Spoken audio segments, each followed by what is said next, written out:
देशों के बीच में यह मतभेद एवं दुश्मनी भगवान के नामों के जप के द्वारा ही दूर हो सकती है।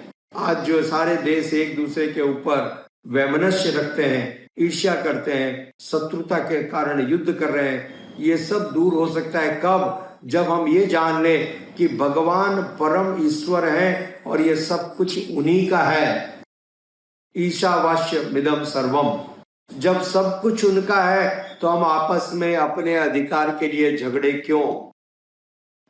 आज सारा युद्ध हो रहा है क्यों? कि दिस इज माइन और वो कहता है ये मेरा है। ठीक है, जब दोनों में से किसी का नहीं है तो आपस में युद्ध का क्या कारण है? ठीक है, इसलिए इन सारे वैमनस्य को दूर करने के लिए अत्यंत आवश्यक है कि हम इस सत्य से अवगत हों। जब यह गलतफहमी की आग बुझेगी तभी दूसरे लाभ भी दिखेंगे। This misconception and misunderstanding that it belongs to us or me, this has to be removed. यह गलतफहमी दूर करने की आवश्यकता है। भक्ति मार्ग के अनुसार कोई भी व्यक्ति भगवत साक्षात्कार के मार्ग पर प्रगति कर सकता है।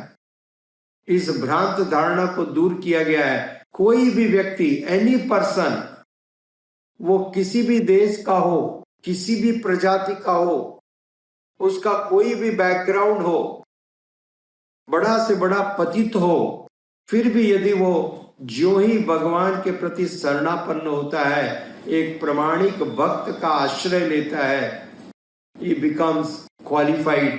भगवान उसको स्वीकार करने के लिए तत्पर है। Krishna is ready to accept him as he is. और हम देखते हैं कृष्ण कृपा मूर्ति श्री ऐसी भक्तिवेदांत स्वामी प्रभुपाद जी ने यह करके बदलाया। जगाई मदाई यहाँ पर एक थे और प्रभुपाद जी ने लाखों लाखों जगाई मदाई के भाइयों बहनों का उद्धार कर दिया, एक प्रभुपाद जी ने, और आज भी कर रहे हैं। तो दिस इज द प्रूफ। क्योंकि भगवत गीता में भी 9वें अध्याय के 32वें श्लोक में भगवान श्री कृष्ण कहते हैं, माम ही पार्थ व्यपाश्रित्य योनय स्त्रिय वैश्य तथा शूद्र ते यान्ति परमां गति।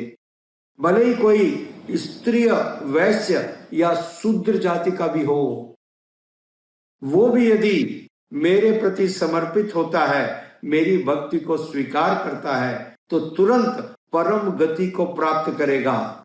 इसमें किसी प्रकार का संदेह नहीं है।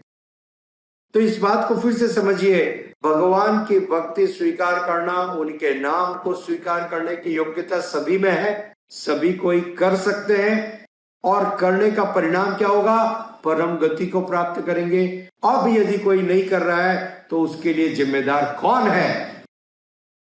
परंतु एक बात को ध्यान से समझिए, उसके लिए जिम्मेदार हम हैं और आप हैं, क्योंकि आप अपने घरों में आराम के साथ सोए पड़े हैं, इसलिए उनको दिशा दिखाने वाला कोई नहीं है।